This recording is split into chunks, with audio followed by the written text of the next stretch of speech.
కాంగ్రెస్ కర్ణాటక రాష్ట్రాన్ని ఏమైనా నాశనం చేయడం అని ఏమన్నా ఒక ఉద్యమంగా పెట్టుకుని పనిచేస్తుంది ఏటో అర్థం కావడం లేదు. ఫ్రీలు అన్నారు, అంటే ప్రజలు కూడా ఆలోచించాలి. ఫ్రీలు అన్నారు, ఆ ఫ్రీలకు డబ్బులు లేవని అన్ని రేట్లు పెంచారు. పాల రేటు పెంచారు, కరెంట్ ఛార్జెస్ పెంచారు, ల్యాండ్ ఛార్జెస్ పెంచారు, రిజిస్ట్రేషన్ ఛార్జెస్ పెంచారు, పాలు, పెరుగు, డీజిల్, పెట్రోలు, గ్యాస్ అన్ని ఛార్జెస్ పెంచారు.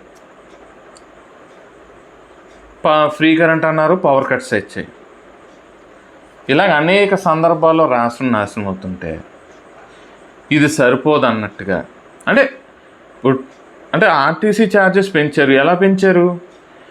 నీకు ఫ్రీ ఇస్తూ నీ భార్యకి ఫ్రీ ఇస్తున్నారు, నువ్వు టికెట్ తీస్తున్నావు. ఇప్పుడు నీ భార్య ప్రయాణించడానికి అయ్యే ఫ్రీ టికెట్ డబ్బులు కూడా నీ దగ్గర నుంచి వసూలు చేస్తున్నారు. సరే, మీ ఇంట్లో వాళ్ళ డబ్బులు అయితే వేరు, ఎవరో ముక్కు మొహం తెలియని ఆడవాళ్ళు ప్రయాణించే టికెట్ డబ్బులు కూడా వాళ్ళని కట్టుకోవాల్సి వస్తుంది.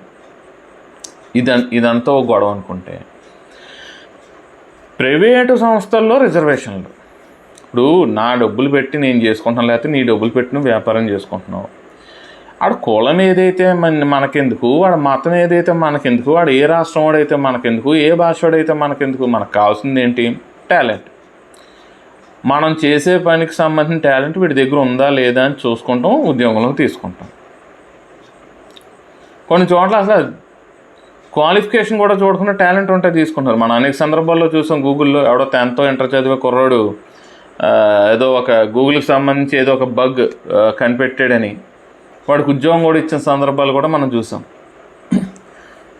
నువ్వు రిజర్వేషన్లు పెడితే ఎవడ పని చేస్తాడు అక్కడ? పైగా కన్నడ నేర్చుకోవాలి. నాకు ఇష్టం లేదు, నేను నేర్చుకోను. ఇప్పుడు హిందీ మాట్లాడమంటే హిందీ వ్యతిరేక ఉద్యమం అంటున్నావు కదా, మరి అటువంటప్పుడు నీ రాష్ట్రంలోకి వచ్చి నీకెందుకు కన్నడ భాష నేర్చుకోవాలి? ఇష్టమైతే నేర్చుకుంటా, లేకపోతే లేదు. అంటే బలవంతంగా రుద్దడం, అంటే గొడవ. అందరూ బీజేపీని ఆడిపోసుకుంటారు, కానీ గొడవలు పెట్టేదే కాంగ్రెస్.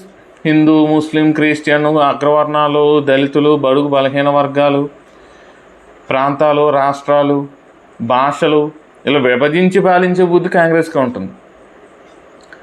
మీరు చూడండి, మొన్నటి వరకు ఎన్ని సందర్భాల్లో ఇక్కడ ప్రజలు కాదనుకో, ఆ కర్ణాటకలో నువ్వు కర్ణాటకలో ఉద్యోగం చేస్తున్నావు, కన్నడ ఎందుకు మాట్లాడ్డాడికి రాదు, వాడికి నేర్చుకునే అంత టైం కూడా ఉండదు, మాట్లాడ్డు. అంటే సామాన్య ప్రజల ముసుగులో కాంగ్రెస్ కార్యకర్తలు చేయించిన గొడవలు అవన్నీ.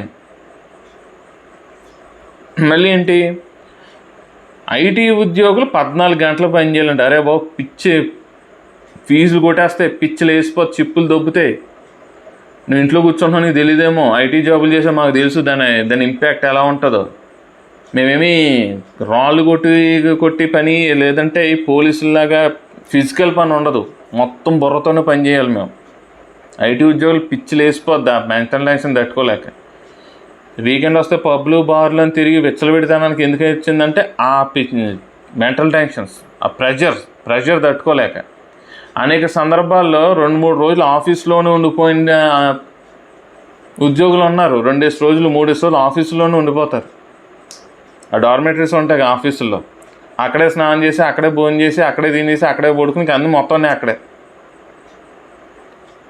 చేస్తాను. మళ్ళీ నువ్వు 14 గంటలు అంటే ఏంటంటే నెమ్మదికి కంపెనీలన్నీ దబ్బేస్తాయి, బయటకు పోతాయి, కర్ణాటక నుంచి బయటకు పోతాయి. అంటే దేశాన్ని నాశనం చేయాలనుకునే ప్లాన్ని నెమ్మది కర్ణాటక రాష్ట్రం నుంచి మొదలు పెడుతున్నారనమాట. ప్రజలు కూడా ఒకసారి ఆలోచించండి. ఉచితాలు అంత మంచివి కాదు.